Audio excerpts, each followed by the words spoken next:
I'm outside the Old Bailey in downtown London, England, my third time coming to this country for the very same reason, to cover the ordeal that the legal system in Britain is putting Tommy Robinson through.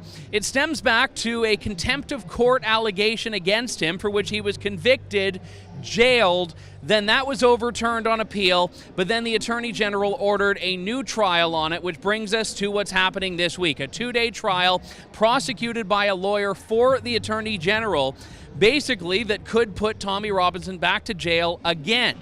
What we saw emerge today in the first day of the trial was the theme unfolding about the defense strategy and also the Crown strategy in prosecution.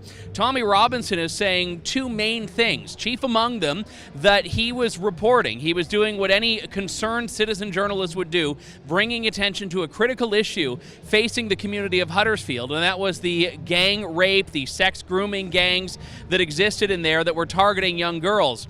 And in reporting on this, he was outside the courtroom hosting that infamous live stream in which he filmed defendants who are now convicts heading into the court. And he said, look, I'm reporting, but more importantly, I wasn't reporting on anything that wasn't in the public interest. His argument, his lawyer's argument, is that the public interest, the public domain, these things are exempt from the contempt of court and the reporting restrictions that the government is trying to claim here. So he was reporting on something in the public domain, reporting in the public interest, but moreover, Tommy said that he has, out of an abundance of caution, gone through a number of what were called checks, verifications to ensure that there wasn't a reporting restriction that would impact him. And we heard a few key ways where he said he did this. Number one, he went in and asked a security guard. This is not in dispute.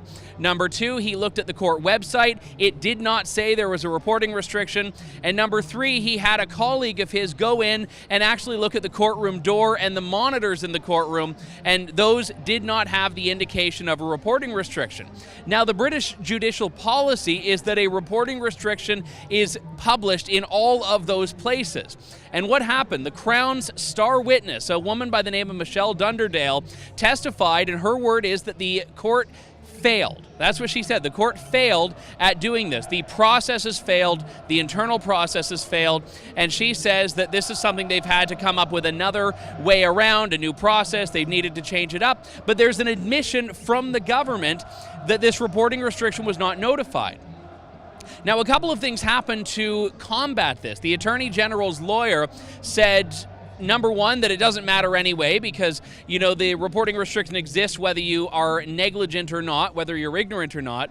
But also, and this is the most important thing, he accused Tommy Robinson of making it up. He said to Tommy, I believe you've created these stories about going through these checks after the fact. Tommy said that's incorrect. And what did the lawyer for the Attorney General say? I will quote exactly, "Oh well."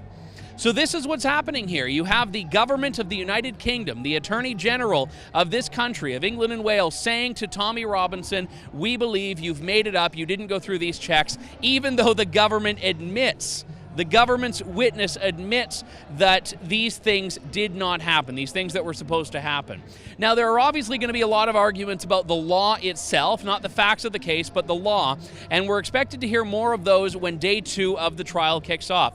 I'll be in the courtroom again. If you want to follow my tweets starting from about 4:30 a.m. Eastern Time, if you're an early riser, you can do so. My Twitter name is across the bottom there, @AndrewLawton. Back in court tomorrow for day 2 of the trial of Tommy Robinson. For True North, I'm Andrew Lawton.